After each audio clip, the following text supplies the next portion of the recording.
everybody. Hope you're ready. We're here today to announce some plans to bring in some extra funding for tornado housing and winter shelter. The mayor will kick us off, and then we'll have President Green, Alderwoman Saunier, and Alderman Aldrich to give some details on this collaborative effort. Good morning, everyone. Welcome to our new orientation in the lobby of the mayor's office. Today, we're going to focus our press briefing here on 3 bills that we have been working on in close collaboration with the Board of Aldermen.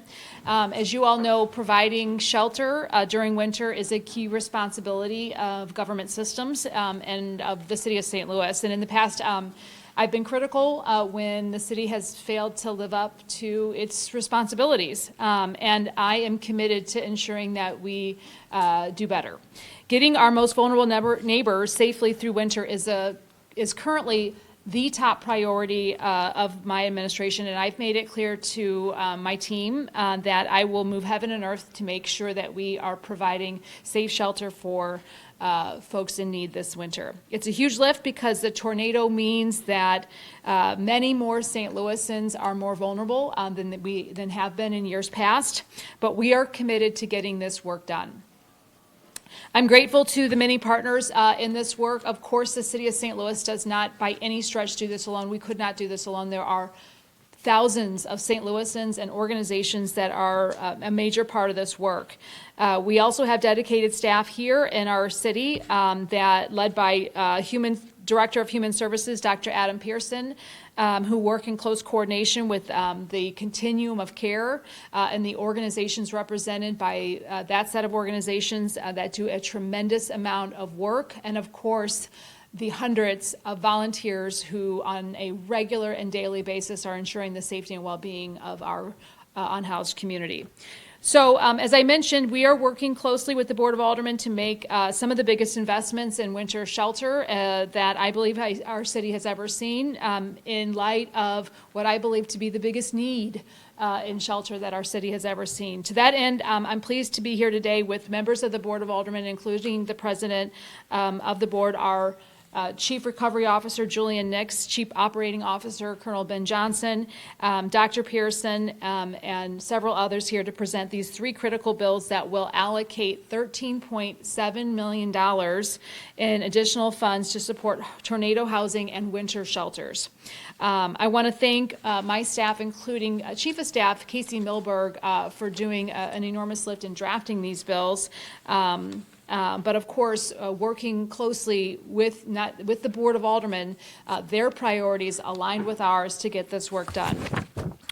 First of all, the first bill, Alderman Aldrich is leading the way on, will be allocating $1 million in accrued RAM settlement interest to the Impacted Tenants Fund, and this will ensure that more displaced residents receive financial assistance to help them relocate.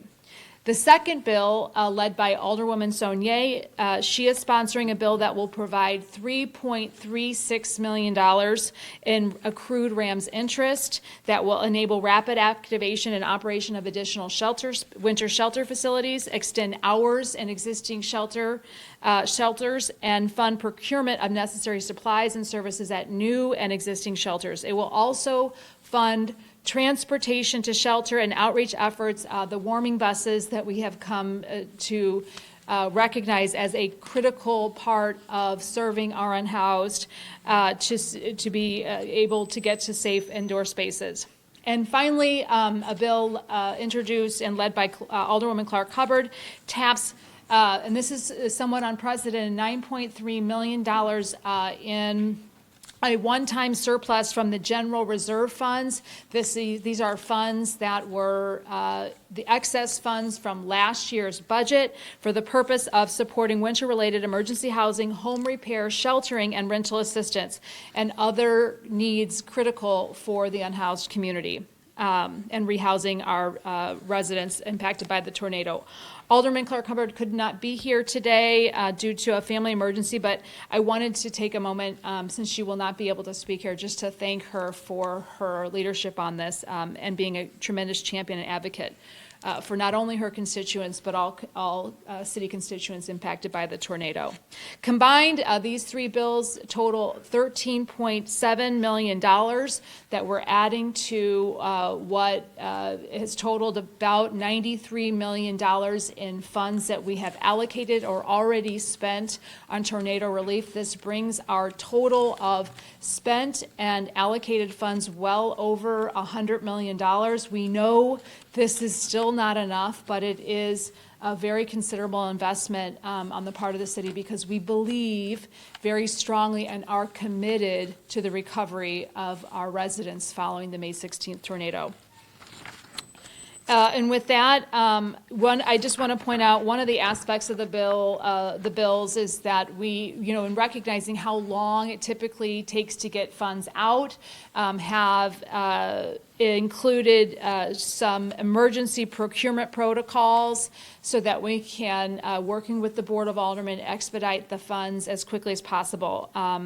I just want to thank everybody involved here, and I'd like to turn it over now to the Board of Aldermen president and the other members of the board who've also played a key and very important leadership roles in making sure that we're able to get these bills done quickly and move them through the Board of Aldermen as quickly as possible. President Green. Feel very tall all of a sudden. We might need to move this for a second. I feel like I'm very far away from this. Sorry.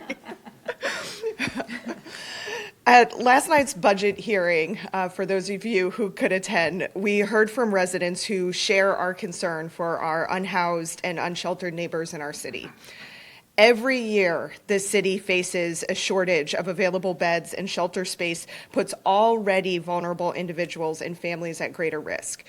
We also know that this year, because of the May 16th tornado, that even more people are going to desperately need housing. It's been estimated that as many as 1,500 people may be unsheltered this winter, which in all likelihood could be an undercount. We also hear from residents who are frustrated by the pace of government, which doesn't meet their urgent needs for relief. We heard from folks who are still living in houses without roofs, with tarps on their roofs, with walls that are missing, who don't have electricity or can't turn on their heat. And as it gets colder, more and more of those folks will not be able to stay in the houses that they've been staying in during warmer weather. We also heard from folks that we need to move faster. Residents rightfully pointed out that it often seems like the city routinely fast tracks processes or makes exceptions when we have a developer who needs something, and they asked us to make sure that we put that same urgency behind making sure that nobody goes unsheltered this winter. It's clear residents are expecting us to do better. And for our part, the Board of Aldermen will fast track the legislative process so that this funding can be made available. What that will look like is tomorrow, all three bills will be introduced from the floor. We will suspend the rules to do that. They will be heard in committee next week. And then next Friday, we will suspend the rules again to move them from second reading to perfection so that we can get these bills passed out in about 2 weeks' time. And we know that beyond that, we need to fast track other processes in the cities to make sure that we can get these funds into the hands of providers before it gets cold. And as Mayor Spencer said, that is the reason there is language in these bills to allow for some emergency procurement procedures so that not only after we expedite our processes at the board, we can be working to expedite these processes throughout city government. I want to make sure that I'm thanking Alderwoman Saunier, Alderwoman Clark Hubbard, Alderman Aldridge, Mayor Spencer, and her staff for taking what we've been hearing from our communities over the last few months and directing nearly $14 million to address gaps in housing, shelter, and other critical needs. And I would be remiss if I didn't thank the community organizations who have been encouraging us, lobbying us, calling us, emailing us to make sure that we get these funds out because they are concerned that we are on the verge of a humanitarian crisis if we do not act quickly. I want to also recognize that many of those organizations for years prior to this have used volunteers to staff many of our shelters, and because of this funding, we will no longer be reliant solely on volunteers to staff shelters during our winter months. And this funding guarantees that we will be able to expand our capacity to meet the needs that are so evident that we will have over these winter months. And with that, I want to turn it over to Alderwoman Saunier, who has been a real champion for our unhoused neighbors for many, many years, to speak to the need for additional beds and shelter space. Good morning, everyone.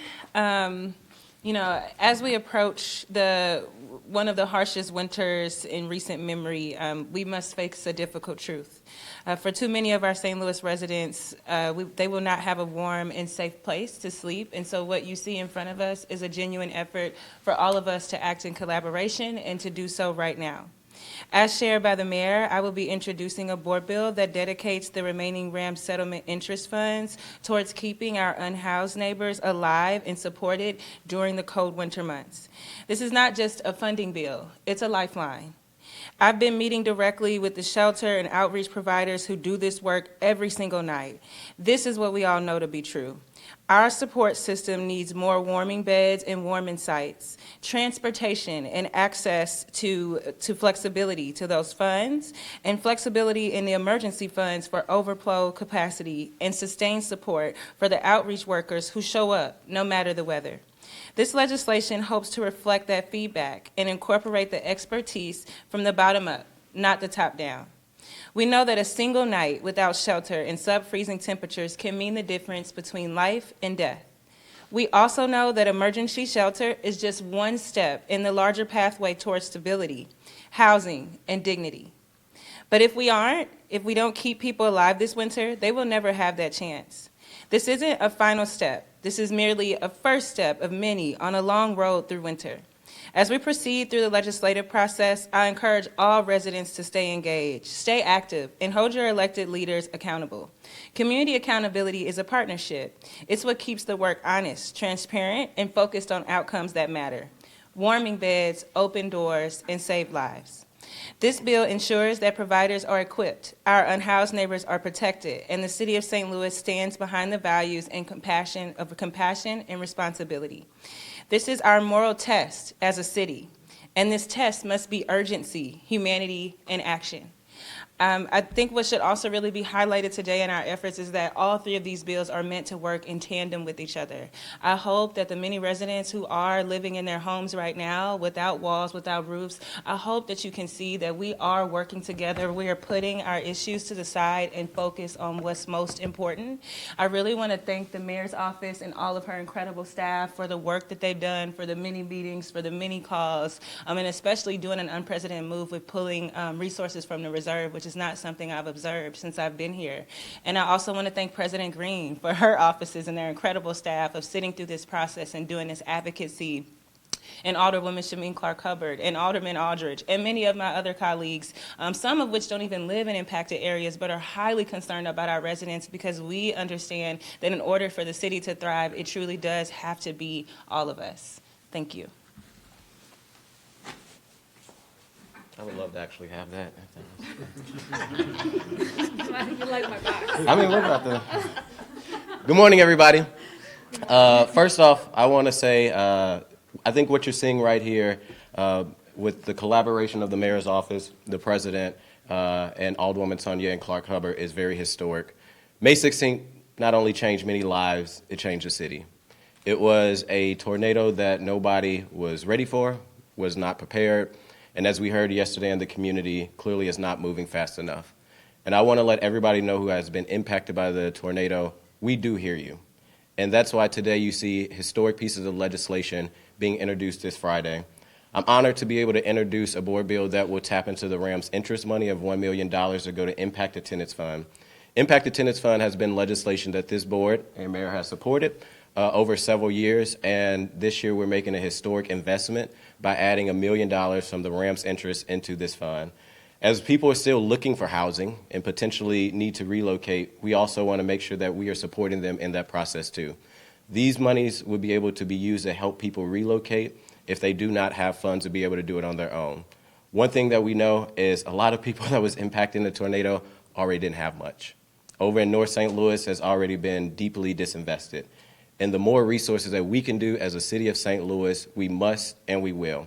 As the president said, we're taking another historic moment. This isn't the first time where we're going to introduce bills. We're going to suspend the rules. We're going to fast track them.